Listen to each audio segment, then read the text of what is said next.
Greetings to all. So I am Shalom Priscilla from the Department of Computer Science and Engineering, Kamaraj College of Engineering and Technology. Today we'll do the topic SQL commands. So in this we'll be learning about the basic SQL commands. So before getting into the topic, let me clear you with some two important terms, which is data and the other one is database. So what is data?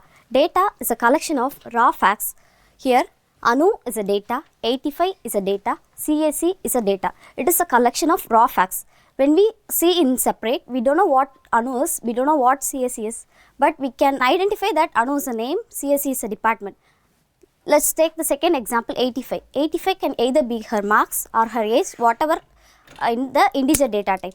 So what we are going to do is, we are going to store this data in a form of tables.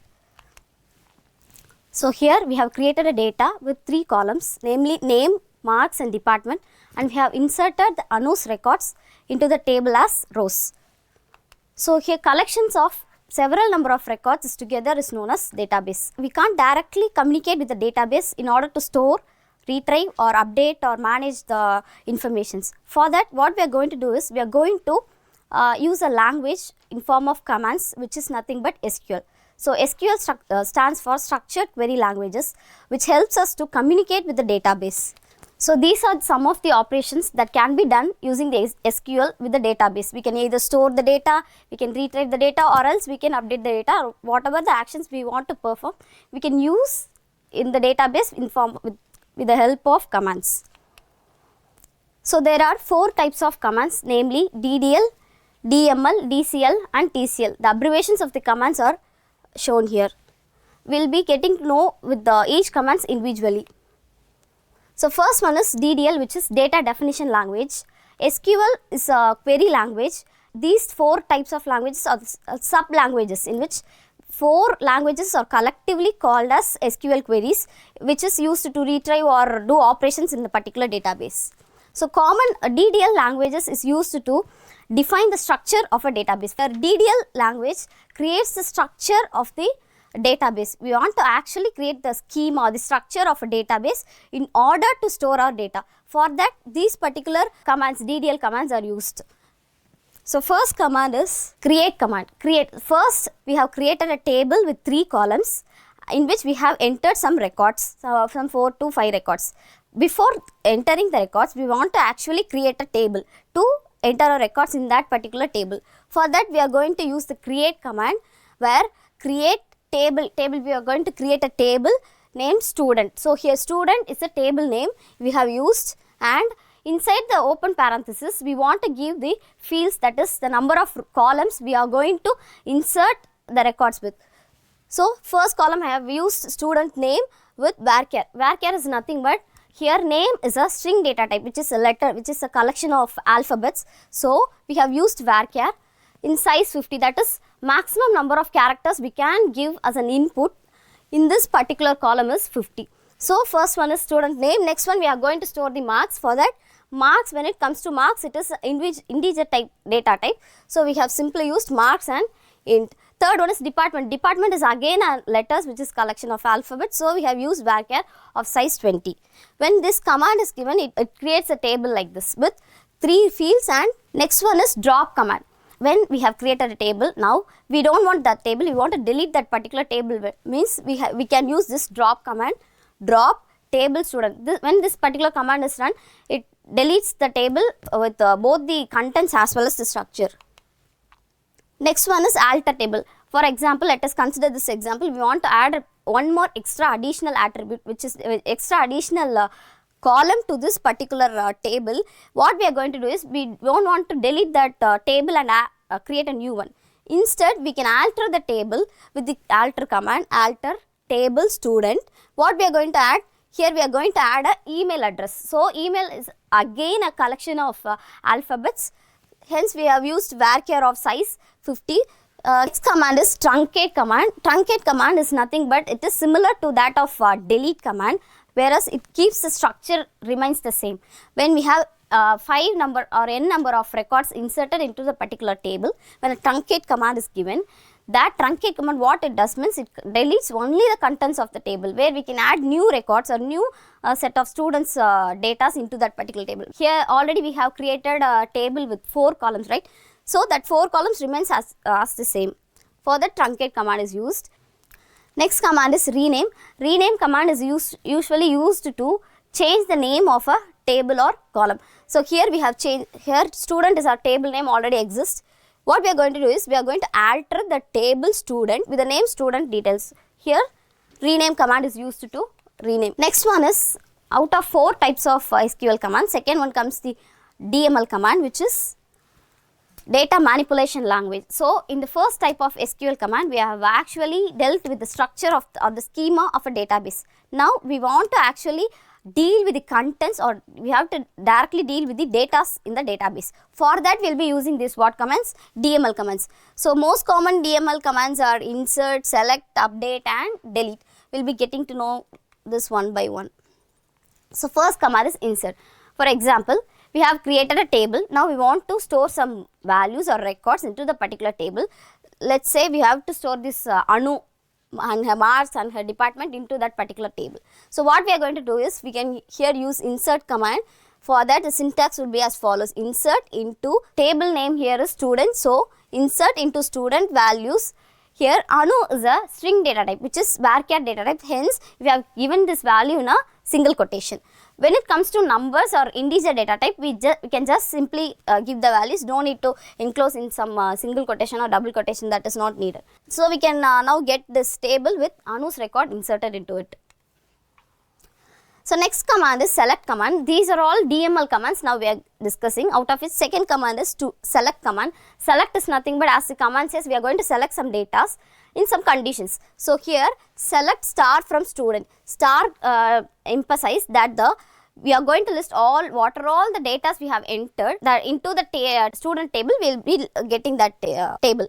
Student, we have entered some 4 records into the student table. While giving the select star from student, which is table name, we will be listing all the fields inside the student table. Next one is update. For example, now I have in the previous table I had Anu's marks as 85. Now I want to update her marks. So what I am going to do is, I am going to use this command called as update. So what we are going to do? We are going to update. What we are going to update? We are going to update this table student, and set keyword is used to set their marks. Set marks as 90, where after using this where, you will be using the condition, okay, where student name here is Anu. Where there is student name Anu, we are going to update her marks as 85 to 90. Last one is delete command. Got all the records. Now I want to delete a particular record of a student. So what I am going to do is, I am going to use delete command. I am going to delete a particular record from the student table, where I am going to give a condition. Her name is Vasant.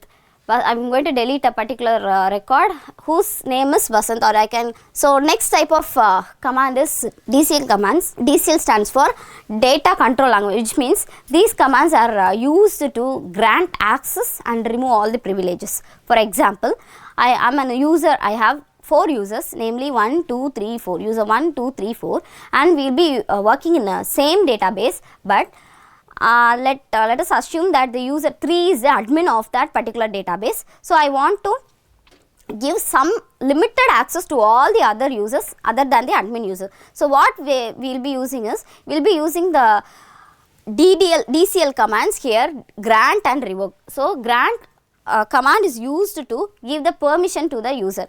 For that, I am going to use grant command. What are the operations the user can perform is, for example, I am going to give select and insert operation to a particular user named user 1. So I am giving grant permission only to select and insert. He can either select the data or he can insert the data on what? On a table named student to user name user 1. For granting the privileges or giving the access or the permissions to the user, grant command is used.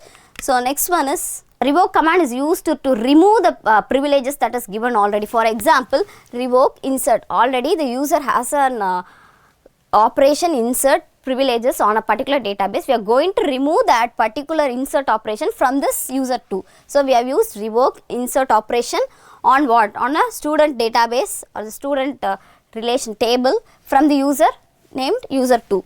So next one is TCL, which is transaction control languages. Transaction is nothing but set of SQL operations performed as in one unit. Transaction may contain several number of SQL operations, but together when a particular function is completed, it is known as a transaction. So here the most common two TCL commands are commit and rollback. Before going into this TCL command, we will be discussing some real-time example. For example, in banking management system, when we want to transfer an amount between a user A and user B, for example, let me be the sender and someone user B be the receiver. I am sending some amount, namely 5,000 to user B. In between of the transaction, I got a network failure, either my power shutdown is there in my mobile or whatever the thing is, and any error occurs means what the data should actually, what the banking management system should actually do, if the amount is debited from my account, it should properly credit to B, or else in between the transaction, if the failure occurs means it should not debit from me, that is the amount from me should not be debited and it should be there. So what we are going to do is, if any transaction failure occurs in between the user A and user B, we will be using this commands. For that purpose, we will be using this command. For example, power failure has occurred between A for me when the amount is transaction to user B. For that, what should happen means, he will not be receiving the amount. Bank account will be debited with the 5,000 rupees means, if he doesn't receive the amount, I should also gain that 5,000. For that, we will be using two commands. First one is commit. Commit command is used to permanently save a data. In such case, I am using the command known as commit. Whenever you are using this command commit, what are all the changes you have done so far will be deleted, where last modified data will be stored permanently and we can't undo the changes actually. For that, we will be using commit command. Next one is rollback command. Rollback is nothing but we can actually undo the changes. For example, as I discussed earlier, the transaction, bank transaction is going on, some failure occurs, we want to actually undo all the changes and go back to its original place. In such cases, rollback command is used. Again, we are going to set the department for some student with the student ID 101. After doing that, we want to actually go to previous state, that is we want to undo all the changes. Here rollback command is used, this rollback command will revert back to its original place, where it will roll back to SP1. SP1 is nothing but the save point. When a rollback command is given, it directs into the save point and this changes will not be reflected and it can be changed any time.